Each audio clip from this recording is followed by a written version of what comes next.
Cleveland masusubukan sa defending champion. Magtatapos na ang perfect record sa kamay ng Celtics. At play ni Lindy Waters at Curry, nasira ni Gary Payton sa huli. Bilang reigning champions, pumasok ang Boston Celtics sa 2024-25 NBA season bilang team na kailangang talunin. At sa maraming aspeto, sila pa rin iyon. Gayunpaman, ang hindi pa natatalong Cleveland Cavaliers ay isa ring kilalang contender na nakatakdang magtapat sa Celtics. Sa Miyerkules ng araw, maghaharap ang Celtics at Cavs sa TD Garden para sa isang NBA Cup contest. Bagamat hindi gaanong napansin ng Cavaliers nung preseason, nakuha nila ang atensyon ng liga matapos ang kanilang 15-0 start. Ito ang pangalawang pinakamagandang record na pambungad na takbo sa kasaysayan ng NBA na lampasan lamang ng 24-0 start from Golden State Warriors on 2015-2016 season. Ang koponang yon na nagtapos sa 73-9 ay natalo sa 2016 NBA Finals laban sa ironically Cavaliers. Ipinahayag ni Celtics point guard Peyton Pritchard ang respeto niya sa naabot ng Cleveland sa ngayon. Pero hindi ibig sabihin nito na iba ang pagtrato niya sa Eastern Conference showdown nila laban sa Cavaliers. Siguro para sa iba pero hindi naman para sa akin. Sagot niya sa isang practice noong Lunes nang tanungin kung nagbibigay ng dagdag na motibasyon ang laro sa Martes. Excited ako sa bawat laro na nilalaro namin. Kaya kahit 0-15, sila papasok pa rin ako na may parehong mentalidad. Seryoso si Pritchard dito. Alam niya ang hirap ng paglaban para sa oras sa court, kaya't hindi niya sinasayang ang bawat pagkakataong makapaglaro. Mula sa pagpapakita laban sa rebuilding Charlotte Hornets na may 22 puntos sa isang linggo ng hapon hanggang sa 18 puntos kontra sa 2021 NBA champion Milwaukee Bucks. Laging handa si Pritchard sa bawat laro. Ang dedikasyon niyang magbigay ng pinakamahusay na laro ang nagbigay sa kanya ng mas matatag na papel sa Celtics at career high na 28.2 minutes per game this season. Sa unang 15 laro, nag-a-average ang Oregon native with 15.5 points, shooting 46.4% from the field for 41.9% from the 3-point range. Grabe, ang laki ng in-improve niya gaya ng nakita ninyo, sabi ng Celtics sharpshooter na si Sam Hauser. Alam kong kaya niya ito, matagal ko nang alam iyon. Ngayon, ipinapakita na niya. Nasaan ang Celtics at Cavaliers bago ang kanilang sagupaan sa Miyerkules ng araw? Dahil sa mainit na shooting ni Pritchard at maaasahang laro mula kina Jason Tatum, Jaylen Brown at Derek White, ang Boston ay 11-3.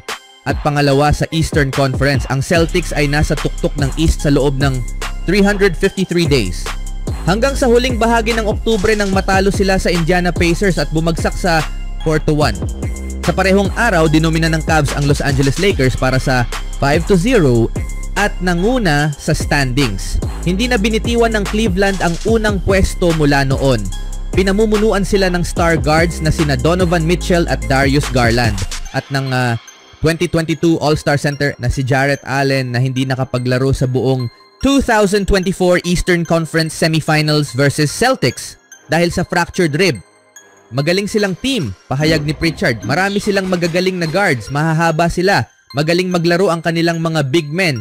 Magandang laban ito, inaabangan namin ito, magiging competitive at sana, alam mo, dumalo ang Boston crowd bukas. Pinayagan ng Boston ang pangatlo sa pinakamaraming puntos sa paint ngayong season, habang ang Cleveland ay ika-4 sa league sa averaging points mula sa area na iyon. Karaniwang pinipili ng Celtics na hayaan ang mga kalaban na saktan sila sa loob kaysa sa labas, ngunit ang dominasyon ng Cavs malapit sa rim ay maaaring baguhin ang plano nila. Saan man magtapat ang Celtics at Cavs, tiyak na magiging exciting ang kanilang sagupaan sa Miyerkules. Para kay Pritchard, trabaho lang ito sa hangaring makakuha ng panibagong panalo. Ano sa tingin nyo mga kaibigan? Magtatapos na kaya ang unbeaten team na Cavs?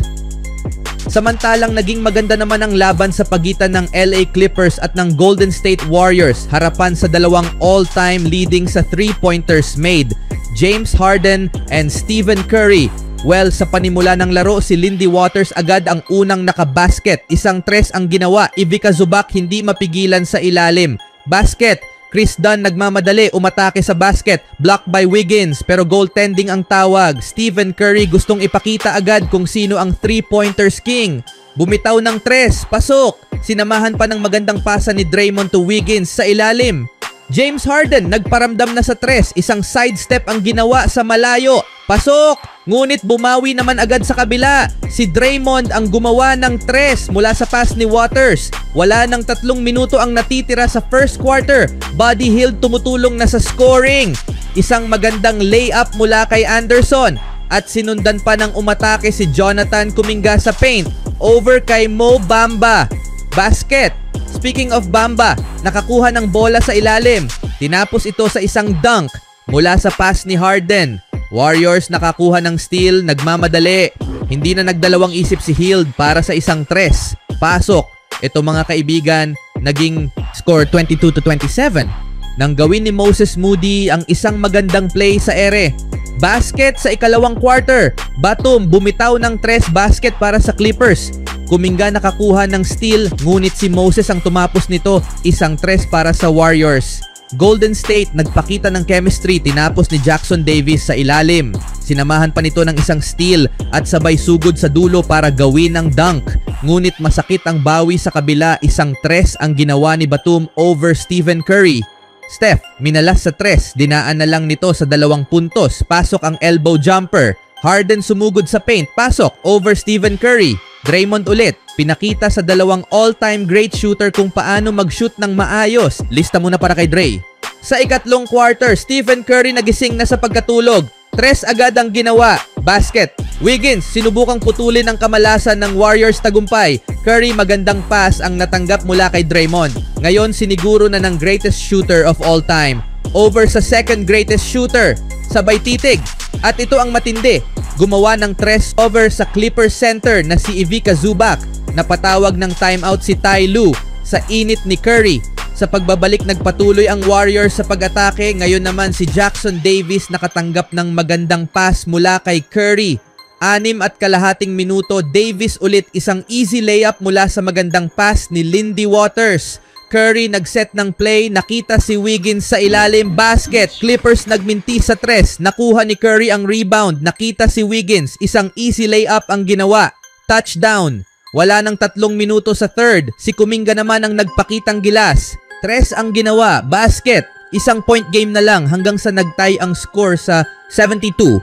Dahil sa mga kamay ni Buddy Hield. Fourth quarter, si Kuminga ang agresibong umaatake sa paint, basket. Wala nang 8 minuto sa fourth quarter. Veterans connection, Draymond Green to Curry. Magandang cut ang nagawa, basket.